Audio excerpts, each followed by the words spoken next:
Hey guys, you seem to love our first one-pot pasta video so much that I thought it was time to make another. If you're not familiar with one-pot pasta, it's a great concept. You basically throw everything into one pot and it all cooks together. The noodles and everything. How great is that? If you missed our original one-pot pasta video, I've left a link here or in the description box below, so be sure to take a look once you're done watching this yummy video. Today, I'm going to show you 3 new flavors of one-pot pasta that you really have to taste to believe. I'm going to start by showing you my really simple spaghetti alla puttanesca that is super flavorful but also happens to be completely vegetarian. Then I'm going to show you a really meaty and hearty beef, mushroom, and gorgonzola pasta that is kind of like a grown-up version of mac and cheese. And finally, I'm going to show you a one-pot lasagna that actually comes together in 20 minutes or less. How's that for making your weeknights a little easier? Let's get started with our spaghetti alla puttanesca. I'm getting started with a large Dutch oven on the stove. To that, I'm going to add 1 pound of spaghetti and some diced tomatoes. Next, I'm going to start building in some nice savory flavors. So I've got some beautiful Kalamata olives that have been pitted and chopped. Next, I'm going to add some capers. These also pack a nice saltiness, which I love. And of course, what Mediterranean dish would be complete without some beautiful garlic?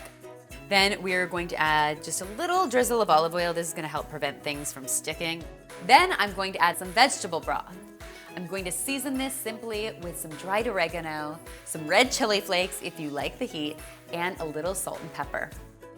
I'm going to give all of this a quick toss with my tongs and then bring the mixture to a boil.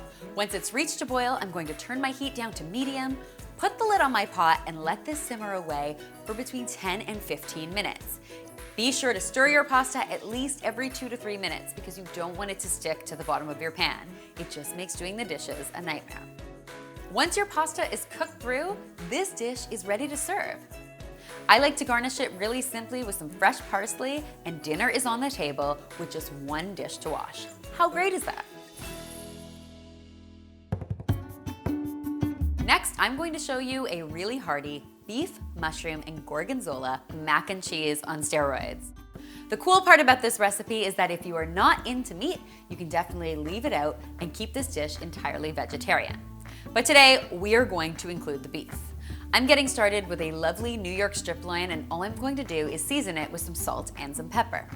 I've got my pot on the stove, and to that I'm going to add a couple tablespoons of olive oil, and I'm just going to sear my steak on each side for about 2 minutes to get a medium rare steak. You can cook your steak as rare or as well done as you like. Once my steak is cooked through, I'm going to set it aside wrapped in some foil and then get to work on making my pasta. I'm going to add a little more olive oil to my pot and some beautiful minced garlic. And to that, I'm going to add some mushrooms. I'm using cremini in this recipe. You could use some white button mushrooms if you wanted to. I'm going to cook my mushrooms until they're lightly browned on all sides, and then I'm going to add my pasta and some broth. In this case, I'm actually adding some beef broth, but you could definitely do this with mushroom broth too. I'm going to bring this mixture to a boil, and then I'm going to reduce my heat to medium, put on my lid, and let those shells cook through. It's really important, like I said before, to stir this regularly because you don't want it to stick. And after about 15 minutes, look at this. All of that flavor has set in. We're just gonna stir in a couple more ingredients. I've got some spinach. And yes, this is an entire container of baby spinach, but not to worry, it's all going to melt away into this beautiful pasta.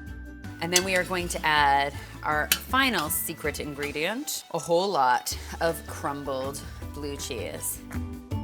As the gorgonzola melts, what you end up with is this rich, flavorful cheese sauce that I swear to you is almost criminal. It's so good.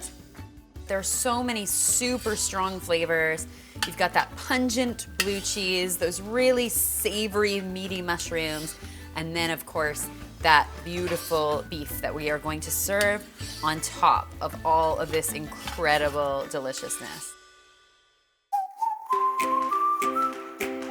Last but not least, I'm going to show you my one-pot lasagna that all comes together in 20 minutes or less. Doesn't that sound great for a weeknight dinner? So I'm getting started once again by heating up some olive oil in my Dutch oven. To that, I'm going to add some finely diced onion and let it sweat a little bit. Next, I'm going to add some minced garlic just until it becomes fragrant. And then I have got some hot Italian sausage that's just been removed from its casing. And we just want to cook our meat until it's properly cooked through. And we're going to use our spoon just to break it all into pieces. You could also use some ground beef or some ground poultry instead, or you could even use some veggie grounds if you wanted to keep this dish meatless. It's completely up to you.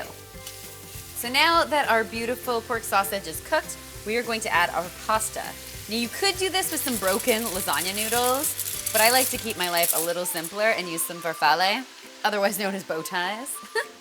I'm going to top that off with some tomato sauce and some broth, and then add a little bit of Italian seasoning, some red chili flakes, and some salt and pepper. I'm going to bring this mixture to a boil, then I'm going to reduce my heat to medium, put the lid on, and let this guy simmer until all of that liquid is absorbed. And once again, don't forget to stir. I know, it doesn't quite look like lasagna yet, but you gotta trust me on this one. Once your pasta is cooked through, you want to turn off your heat completely. And then you can finish it by stirring in some lovely ricotta cheese and topping it with some shredded mozzarella and some shredded parmesan cheese. Put the lid on your pot and let it sit for 2 or 3 minutes. Once that cheese is ooey and gooey, this lasagna is ready to serve with a little bit of freshly chopped parsley or some freshly chopped basil. I really hope you love this lasagna as much as I do. And if you give any of these tasty recipes a try, be sure to tweet or Instagram me a photo because you know I love seeing what you're coming up with in your very own kitchens. And don't forget, if you haven't checked out our first one-pot pasta video, it's available right here or in the description box below. And finally, if you haven't already, be sure to subscribe because there's lots more deliciousness where this came from.